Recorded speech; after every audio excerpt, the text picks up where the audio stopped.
Ռուսաստանի Դաշնությունը կարող է միակողմանի կասեցնել կամ չեղյալ հայտարարել Հայաստան բնական գազի նավթամթերքի եւ չմշակված ադամանդի մատակարարման մասին համաձայնագիրը, որը ստորագրվել է 2013 թվականի դեկտեմբերին, եթե պաշտոնական Երևանը շարունակի Եվրամիությանը անդամակցելու գործընթացը։ Ռուսաստանի Դաշնության լրատվամիջոցներն են հայտնում, Ռուսաստանի Դաշնության էներգետիկայի նախարարը նամակ է հղել տարածքային կառավարման եւ ենթակառուցվածքների նախարարությանը, նախազգուշացնելով գազի համաձայնագրի միակողմանի խզման հնարավորության մասին։ Եվրոպական միության հետ Հայաստանի փոխգործակցության խորացման ուղղված շարունակական գործնական քայլերը եւ ԵՄ-ին անդամակցելու Հայաստանի կառավարության հռչակած ձգտումը վտանգում են հայ-ռուսական առևտրատնտեսական եւ ներդրումային համագործակցության հիմնարար բարձր մակարդակի պահպանումն ու զարգացումը, որի հիմքերից են երկկողմ միջազգային պայմանագրերը։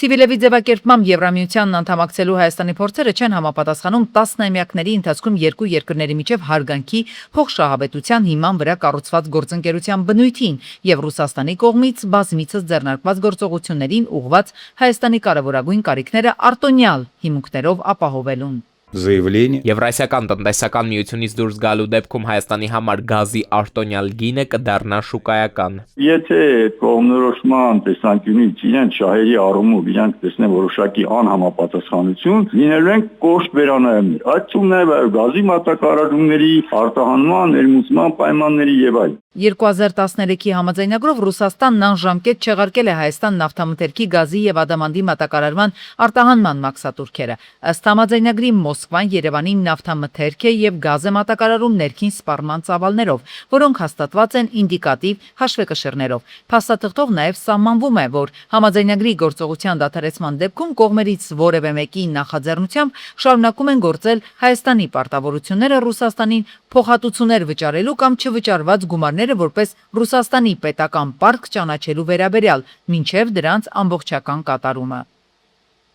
Իդեպ տարածքային կառավարման ենթակառուցվածքների նախարարությունից հայտնել են, թե ռուսական կողմից որևէ գրություն կամ նամակ չեն ստացել Հայաստանին բնական գազի մատակարարման մասին համաձայնագիրը չեղարկելու վերաբերյալ։ Օրեր առաջ Հայաստանն առանց Ռուսաստանի եւ Ռուսաստանն առանց Հայաստանի պատճառներ, արդյունքներ եւ հետևանքներ կլոր սեղանի շրջանակում Ռուսաստանի Դաշնության Պետդումայի падգամավորներից առաջարկել են Երևանի ռուս պաշտոնյայի ձևակերպմամբ ոչ բարեկամական քայլերին ի պատասխան Հայաստանին մատակարարվող գազի արտոնության պայմանագիրը վերանայել։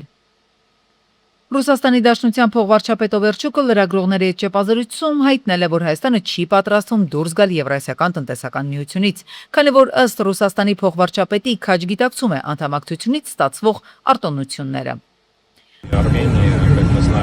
Հայաստանը, որքան մեզ հայտնի է, չի պատրաստվում դուրս գալ Եվրասիական տնտեսական միությունից, այնտեղ շատ լավ հասկանում են եւ արտոնությունների ծավալը եւ ԵԱՏՄ անդամ մյուս պետությունների հետ առևտրաշրջանառության ծավալը։ Առևտրի նման ծավալը մեծապես հնարավոր է դարձել հենց այն արտոնյալ ռեժիմների շնորհիվ, որոնք գործում են Հայաստանի համար։ Դրանք են զրոյական մաքսատուրքերը, ներդաշնակեցված ստանդարտները եւ տեխնիկական կարգավորումները։ Այսօր մեր շուկաները բաց են, տեղի է ունենում ապրանքների ազատ շարժ։ Ուստի հայերը շատ լավ հասկանում են այն առավելությունը, որն իրենց տալիս է Եվրասիական տնտեսական միությանն անդամակցությունը եւ չեն ցանկանում դուրս գալ։ Նիկոլ Փաշինյանն էլ հայտարարել է, որ Ռուսաստանից Հայաստան մատակարարվող գազի գինը չի կարող թանկանալ, քանի որ ըստ նրա Հայաստանն ու Ռուսաստանը դրա հետ կապված ունեն գործող պայմանագիր։ Իդեպ Փաշինյանը հայտնել է, որ Հայաստանի բնակչությունը պետք է ունենա այլընտրանք, լինել ԵԱՏՄ թե Եվրամիության կազմում։ Հավանական է, որ մոտակա ԵԱՏՄ նիստի ժամանակ ուղղակի հարց բարձրացվի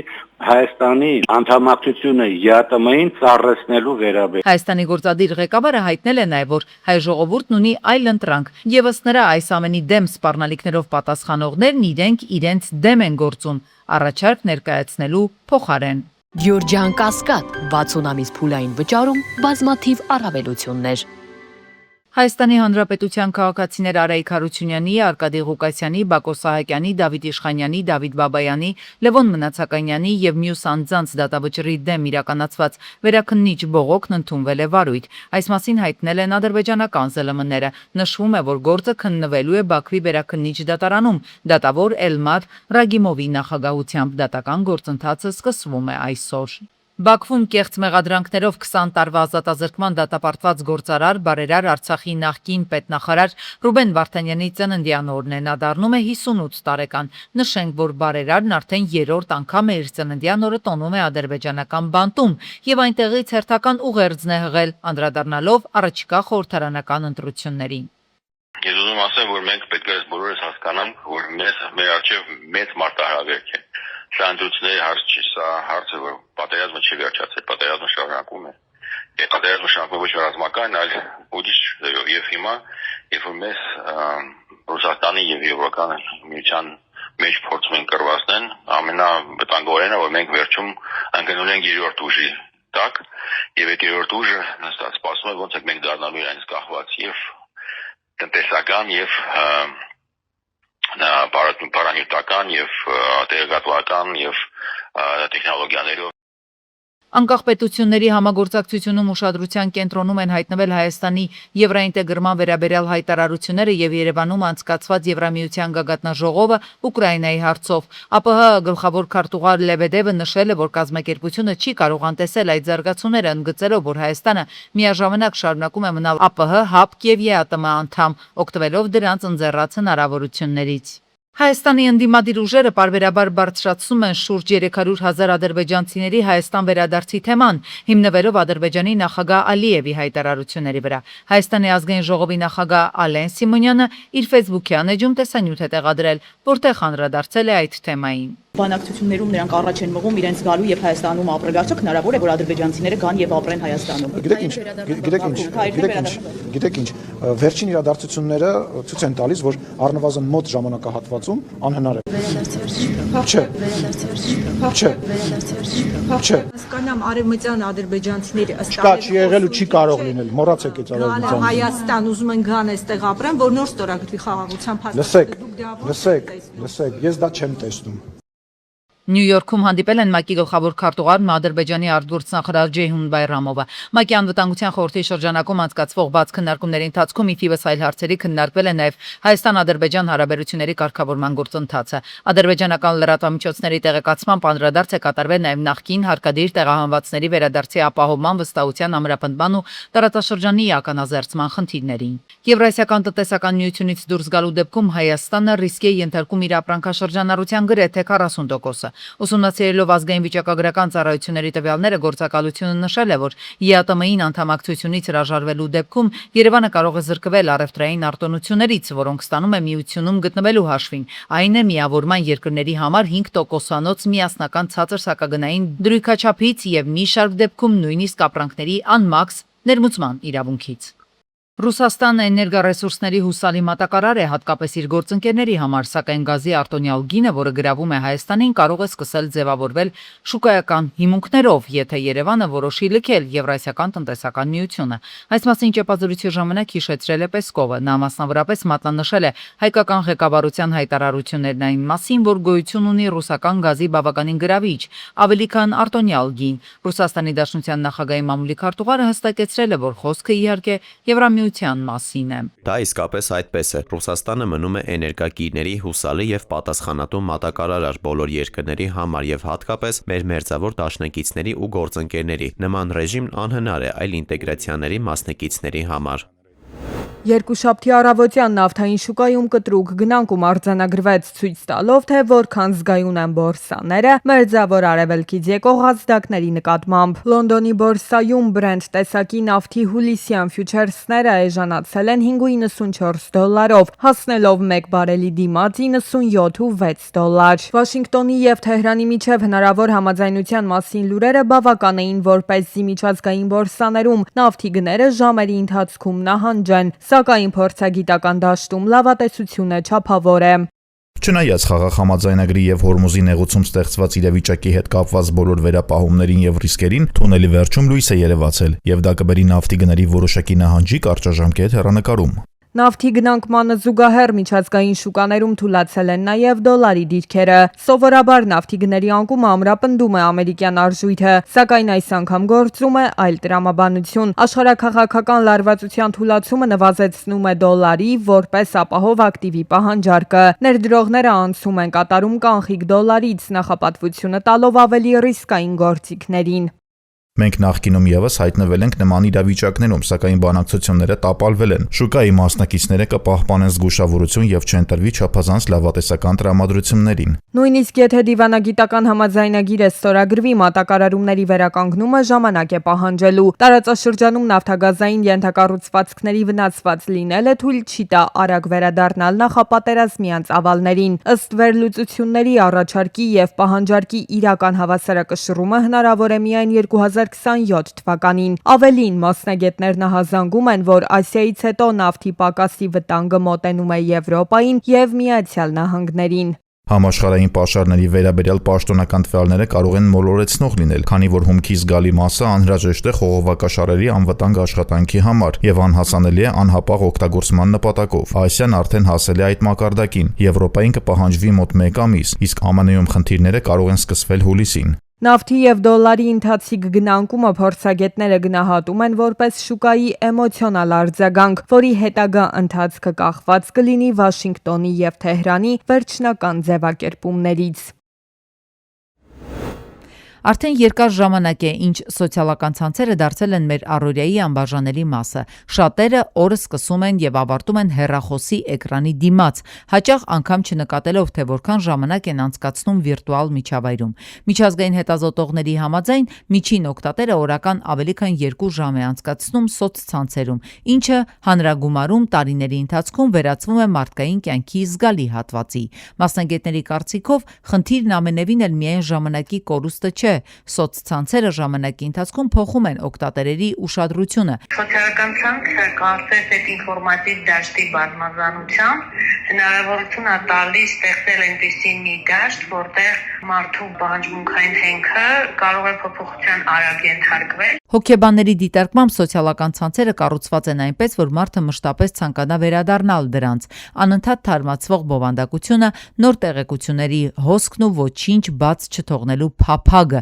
ի սկզբանե նախատեսվածից շատ ավելի երկար են մարդկանց պահում էկրանների դիմաց։ Մասնագետները նշում են, տեղեկատվական գերհագեցվածությունը ժամանակի ընթացքում կարող է բերել նաև հուզական այրման։ Երբ որ ինֆորմատիվ դաշտը շատ է եւ օրինակ թեկուզ կամ բացասական ինֆորմացիա շատ լինի սոցիալական ցանցերում, երբ որ անընդհատ թերթում է եւ անընդհատ բացասական ինֆորմացիա է, կարծես գալիս է մի պահ, որ այլևս դրսից արտող որոշակի գործոնները ոնց որ կարող են մարդուն չհետաքրքրել։ Ըստ մասնագետների, բացասական ազդեցություններից ամենամեծը մարդու ուշադրության կենտրոնացման հետ է կապվում։ Կարճ տեսանյութերի եւ արագ փոփոխվող նյութերի պայմաններում ուղեղը սովորում է վայրկյանական հաճույքի, ինչի հետևանքով դժվարանում է երկար ժամանակ կենտրոնանալ մեկ գործունեության վրա։ Մարդը սովորում է վայրկյանական հաճույքին եւ շատ արագ անցնելուն, ինչ-որ մի բան հաճույք բավարարելու նպատակով կամ ինչ-որ մի ինֆորմացիա կլանելու նպատակով դրանից դժում է ուշադրության կենտրոնացումը։ Հոգեբանները նաև նկատում են վիրտուալ ակտիվությունը հաճախ ուղեկցվում է իրական շփումների նվազումով։ Առավել խոցելի խմբում երեխաներն ու դեռահասներն են, որոնք ավելի հեշտությամբ են հայտնվում սոցցանցերի ազդեցության տակ։ Սոցիալական ցանցերում մարդիկ փորձում են բավարարել հաղորդակցության ճանաչված լինելու եւ ինքնադրսևորման պահանջները, ինչը սակայն երբեմն հանգեցնում է մեկուսացման եւ ինքնագնահատականի հետ կապված խնդիրների։ Երբ դուք որոնում եք հյուրանոց, թռիչք կամ որևէ ապրանք, Google-ն առաջին հերթին ձեզ է մատուցում իր սեփական ծառայությունները, օրինակ Google Flights կամ Google Shopping, դրանով իսկ հետին պլան մղելով մրցակիցներին։ Բրյուսելը սա համարում է սեփական դիրքի չարաշահում ու Google-ը կանգնած է նոր ֆինանսական հարվածի առաջ։ Եվրահանձնաժողովը մշակել է որոշման վերջնական նախագիծը, որով Alphabet Holding-ի մեջ մտնող ընկերությունը կտուգանվի հարյուրավոր միլիոն եվրոյով։ Պատճառը թվային շուկաների մասին նոր օրենքի DMA-ի հնարավոր խախտումն է։ Թվային շուկաների մասին օրենքը ստեղծվել է մեկ նպատակով՝ բացել թվային աշխարհի դռները փոքր եւ միջին բիզնեսի համար։ Ոչ մի ընկերություն, որքան էլ հզոր կամ անփոխարինելի թվա, իրավունք չունի կանոններ թելադրել եւ ձևավորել որոնման արդյունքները այնպես, որ հաղթի միայն ինքը։ Սպառողը պետք է ունենա իրական ընտրության իրավունք։ Google-ի արձագանքը սակայն ցույց է տալիս, որ ընկերությունում բոլորովին այլ դիրքորոշում ունեն։ Չնայած տարաձայնությունները հարթելու եւ Եվրահանձնաժողովի հետ բանակցելու պատրաստակամությանը, ընկերության արձագանքը բավականին կոշտ է։ Google-ի համոզմամբ Եվրամիության նոր սահմանափակումները տեխնիկապես թույլատնում են որոնողական համակարգի հնարավորությունները։ Օրենքի պահանջներին համապատասխանելու համար մեր կատարած փոփոխությունները հանգեցրել են որոնողական համակարգի որակի պատմական վատթարացմանը։ Մեր դեմ բողոքներ ներկայացրած անձանց շահադիտական քայլերի պատճառով եվրոպացի օգտատերերն այսօր ստիպված են օգտվել ըստ էության երկրորդ կարգի ծառայությունից։ Փորձագետները նշում են, որ սա սովորական տուգանք չէ, սա նախադեպ է։ Եթե Google-ը չի, ապա ստիպված կլինի վերափոխել իր ալգորիթմները ողջ Եվրոպայում, իսկ դա նշանակում է, որ տեղական տուրիստական հարթակները, ստարտափներն ու օնլայն առևտրի կայքերը վերջապես հավասար մրցակցության հնարավորություն կստանան։ Բրյուսելն այլևս մտադիր չէ հանդուրժել տեխնոլոգիական հսկաների մենաշնորհը, նույնիսկ եթե դա հանգեցնի ընկերությունների կողմից սպասարկման որակի ժամանակավոր վատթարացման։ Եթե Եվրահանձնաժողովին հաջողվի ստիպել Google-ին փոխել որոնման ալգորիթմները, ահազանգ կլինի նաև Apple-ի, Amazon-ի և Meta-ի համար։ Հրազդանի միկրոշրջան թղամասի թիվ 212 եւ դրան հարակից շենքերը խմելու ջրով են ողողվել։ 1 մետր բարձրությամբ ջուրը նկուղներ ու մուտքեր է լցվել։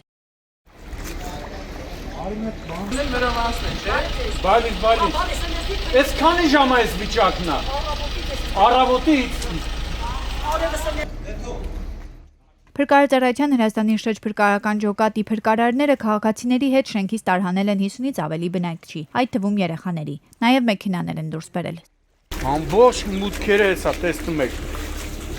Ամբողջ նկուղները, մուտքերը ջուրա լցված։ Կհելնի էսի, որ բրտեն կհելնի։